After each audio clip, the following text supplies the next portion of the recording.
it's Laura. We're at the Nelson and District Seniors Coordinating Society. I'm delighted today to have Wendy Lacroix with us.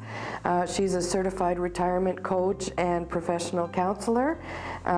She's been doing the retirement coaching for how long now? Well, just a year. It's a fairly new business. Okay, and getting a lot of really good responses from people. People are saying that, gee, it's new. What's it all about? yeah, well, I was just going to ask you, what is a retirement coach? Well, retirement coach. Many people think that they can do it on their own. You know, they retire and the next day they're having difficulties with their life or their planning, but a retirement coach helps you plan and assess what you want to do in your retirement. And many people, they think, okay, well, I'm going to travel for a couple of years, and then maybe they want to keep working part-time, which that's an option for many people. So they want to go 3 days a week, and the other 2 days they want to play or travel, whatever. So the nice thing is with this type of program or workshop, it helps you to create a vision as to what you want in retirement and where you want to go, what you want to do, and there's a lot involved. There's a lot of factors involved with retirement. Take, for example, your partner, your partner's health. You know, where you're going to be living or what you're going to be doing when you retire has a big influence on where you retire and what you're going to do in retirement. What are the trends these days? The trends right now are that people are living longer. You know, they have 30 years to plan for. So that 30 years, they actually have the time to take the time and decide where they want to live. They want to stay in the same community. To make a choice of moving due to health reasons or downsizing, or maybe a lot of people are retiring earlier now, just so that they can enjoy their life more. You know, so it just depends. Definitely, there's a trend that people are living a lot longer. Okay. What do you think, in your experience, has made a successful retirement? Well, people have the freedom to choose, so everyone's very individual. I would, you know, there's 10 different tips and a lot to talk about in a short period of time. But I think you need to decide, you know, a couple of years before you retire what you want to do. Do you want to work part-time or you want to work full-time right up to the end? You are responsible for filling in your day. So if you go right from full-time work right to no work, realize that your network at work is going to be gone. Right. So a lot of people have a problem with that, just the identity crisis. They can sometimes go into depression or have anxiety about retiring. And that's why many people leave it, you know, a little bit longer. So I would say one of the biggest things is plan ahead. Create a vision about what you want to retirement. How it wants to look, yeah. What do you want it to look like? Do you want to sail around the world? Do you want to travel for a couple of years, or do you want to move to another center? Because that's it's one of those things that you need to plan for. So maybe like a to-do list. You know, many people say, "Oh, when I retire, I have many things to do on my to-do list to fix up my house, my cottage." But that doesn't last for long. You can only do that for so long. Right. What are some of the other tips besides planning your day that you could talk about? I mean, we take a look at, you know, what does your spouse want or your partner want with you? Are they retiring at the same time as you? Or maybe they retired before you did. And so that can be a difficult situation too, because someone who's been retired a few years already has a pattern already set up in the house as to, you know, where they're going, what they're doing. Many people in Nelson are into pickleball. That's a big thing in Nelson now. That's growing in popularity, and people are a lot more healthy now. You see people living longer, as we said, more active. But they're more active. So they're planning trips and tours, and hiking trips and things like that, and dancing as part of their retirement. Right. So, and that's good, because I think it's a personal thing. Everyone's personal, but again, the message here that I want to stress is the more planning ahead of time and the writing down of your vision and what you want to do is probably more making it happen from the vision list. That's right, and it changes, because from the time if you retire when you're 60, 65, it's going to change in 5 years when you're 70. Right. And then again 70 to 75, one of the partners might have a health issue. Right. And when you travel and have health issues, that's a whole different mix. You know? For those seniors that aren't so active, what are some other things that they could be involved in to fill up their days? Well, many people are in the LIR series up at Selkirk College. What's LIR? The Learning and Retirement Program. And that's very popular. There are way over 300 members now. There's everything from drawing to writing your memoirs to well, they have lots of talks. Lots of talks on travel, activities. So if you're not a real active person. And then there's charitable things too. Okay, so there's another thing, is that many people want to give back to the community in some way. And there's a lot of opportunities in volunteering now. The Rotary Club takes volunteers, the hospital takes volunteers. You could be helping out driving people to medical appointments, take for example. We always are looking here. Yeah, and one thing we didn't talk about is passion careers. Many people, they retire from their regular job, but they go into passion careers. So they may have loved dogs for all their life and have a dog themselves, but all of a sudden it's like, now I can do dog training, I can groom dogs, I can make it my passion. So many people, it's like a second career, and that occupies their time for the next few years. Many men take up carpentry or mechanics or their passions. Building or something building, like that. Reconstruction or renovations or something like that. Well, those are all really good tips for making positive planning and choices, but what does it look like if you didn't plan well?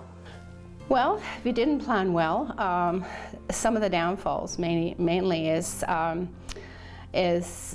we're then looking into a grieving process. Many people grieve not being with the same people that they worked with for many years. So that's sort of, it can lead to a little bit of depression and anxiety, but it's a matter of really just getting back in the groove again and making new friends and getting yourself out there to social meetings and seeing what sort of areas that they'd like to be in. That's why, sometimes it's good to talk with a counselor about what you're doing and help just plan and move out of that quickly. Some people are more vulnerable than others. The identity of you is with the job that you've been with so many years, and so that needs to be recreated and sourced out, really. For sure. Yeah. Well, thank you, Wendy, very much, and we're going to look forward to some more good tips, and I think some more, the next one is coming up. What was it? The next one that you'd like to? Well, we're going to talk about downsizing and decluttering your home. And those are two different things. There's two different things. The first step is decluttering, and starting off with the small things. And downsizing is? Downsizing is more about moving out of your home. Getting ready to sell, or? Getting ready to sell, staging your home. And moving into a possible apartment or a condo or facility of some kind. Some facility, some kind of a care facility. Okay, well, we'll look forward to hearing more about that, and we really appreciate you taking the time for thank you very much for having me today.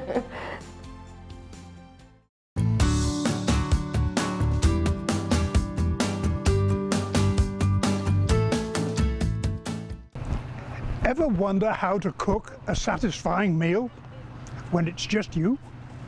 Registered dietitian Pamela Fergusson takes us through a plant-based recipe sure to be a favorite. Her work all over the world makes her an expert on healthy and tasty food.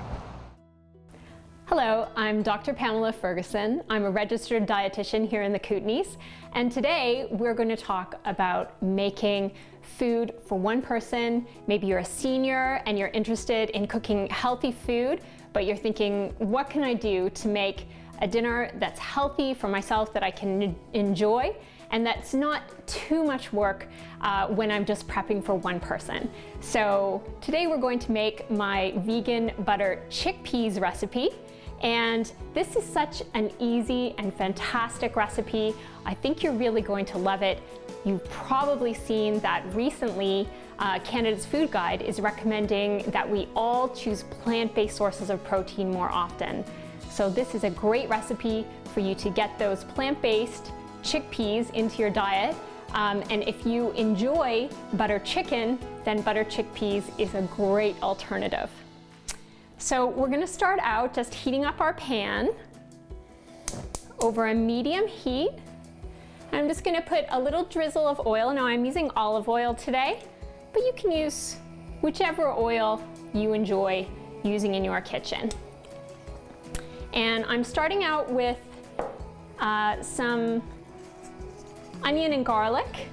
And the good thing about this recipe is that you can just rough chop that onion and garlic. It doesn't need to be chopped fine because you will be blending these ingredients into the sauce later on. So because you're going to run this through the blender, it doesn't need to be finely chopped. But we're just going to soften those ingredients a little bit in the pan, the onion and garlic, really to release the scent and just to really make our curry a little more aromatic. And along with cooking the onion and garlic, we want to add our spices in. And this is a great trick to really activate your spices. You're going to be able to activate both the nutritional benefits of the spices and also really that wonderful curry aroma. And if curry is something new to you, if you feel a bit intimidated by it, don't let it intimidate you. This is a really simple recipe. I'm just using 1 tablespoon here of curry powder and 1 teaspoon of ginger. So those are easy ingredients you can pick up at any supermarket. And already I can smell that curry just gently simmering away here in the pan as my onion and garlic starts to soften. So I'll just cook that for a few minutes over a medium heat. And just keep an eye on it. Make sure that your onion and garlic don't start to burn, or your spices. And we're going to add in veggie stock. So I'm just going to use a stock cube. You can make your own stock if you like, or use a powdered or a paste. There are so many options. And I just crumble a little bit of the stock of the cube before I put it in. Just makes it easier for it to blend. And I'm adding in 3 cups of water. But you could use your own homemade veggie stock and you would add in 3 cups of veggie stock. So I'm going to let that come to a simmer on the stove top. And I'm going to cook that until the onion and garlic are just a little bit more tender. Now you can use fresh ginger as well if you want to. I've used powdered ginger, but if you would like to use fresh ginger, that gives an even more vibrant taste to your curry. And I would just cut off around 1 centimeter of ginger. And remember, you don't have to grate it finely because that's all going in the blender. And as long as you have a pretty high-powered blender, that's going to blend up nicely for you. Even if you have a blender that's maybe not quite as powerful, it will still work, but it might not be quite as smooth and creamy. You can also use your food processor to prepare this meal if you don't have a blender at home. Just make sure that you don't exceed the fill line on your food processor because it is a liquid. You don't want to have it splattering all over. So I'm going to add in sunflower seeds, and this is 1/2 cup of sunflower seeds. And you may have used say, coconut milk in a curry before, or even cream. But today we're going to use sunflower seeds, and these are a wonderful source of healthy fats and also of fiber and of protein. And another great thing about sunflower seeds, you might have heard of using cashews in plant-based cooking, but another wonderful thing about using sunflower seeds is that they're grown right here in Canada. We don't have to import them, and they also are a bit better for the environment than cashews because cashews have a high water footprint. Now, cooking plant-based generally is more environmentally friendly, so this is an environmentally friendly dish, but we've upped that a notch by using sunflower seeds. Another good thing is that sunflower seeds are an absolute bargain, and you can pick them up often in the bulk section of your supermarket, and they cost around a quarter what cashews would. So we've got that at a nice simmer, and I think our sunflower seeds are starting to soften, which is fantastic. So it's time for us to add our tomato paste in. And just buy an ordinary can of tomato paste, and we're gonna add that in to our pot and let that simmer for just 2 or 3 minutes in the pan. And that takes that sort of raw tomato taste out, just helps you to blend the flavors a little bit. But tomato paste is wonderful because it's actually fairly sweet and gives a nice balance to the garlic, onion, and the spices in the curry. And this is, I think, one of the things that makes us all really love the butter chicken, or in this case, butter chickpeas recipe so much. This is a great recipe for someone who is maybe new to curry, or maybe you've had curry when you've been out at a restaurant, but it's not something you've tried cooking at home before. This is a great one to start with. It is quite mild. You can always make it a little bit spicier if you want to add some chili to the curry, but if this is something new for you, then this is a great gentle curry recipe to start with. Okay, so we're just gonna let that cook for a couple of minutes on medium, and then we're gonna get ready to blend. Okay, so our curry is bubbling away nicely. It's looking beautiful. Our tomato paste is cooking in really nicely to that curry, and what we're ready to do now is to blend the sauce, and we're gonna make it beautifully creamy. I'm taking the top of my blender and I'm gonna put that in the sink, and I will pour my curry from the pot into the blender in my sink. And I do that just in case there was ever a spill or an accident. I know that that would go into the sink rather than spilling perhaps hot curry on me or onto my floor. This is a nice safety tip and also a good cleaning tip.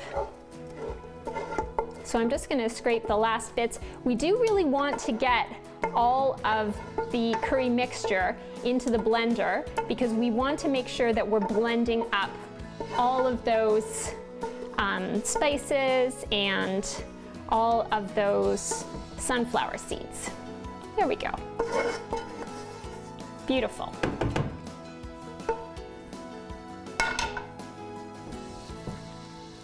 So here's our blender going back together.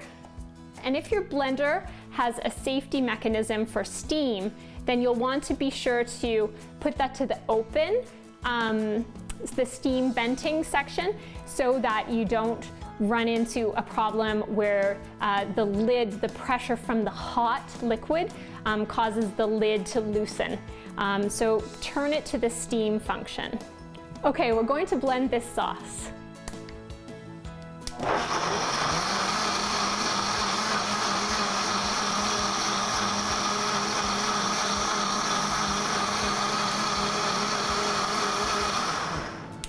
So I'm going to leave it blending for around a minute. I really want to see that the sauce is looking very smooth because we want a nice silky curry.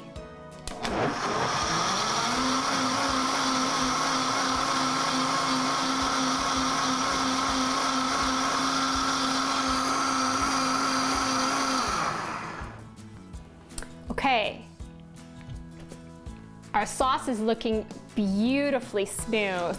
I just absolutely love that. The flavor, I can smell it already. Smells so good. Look how absolutely smooth and silky that curry looks as I pour it in. Hard to believe that comes all from seeds. Seeds are just so amazing for our health as well.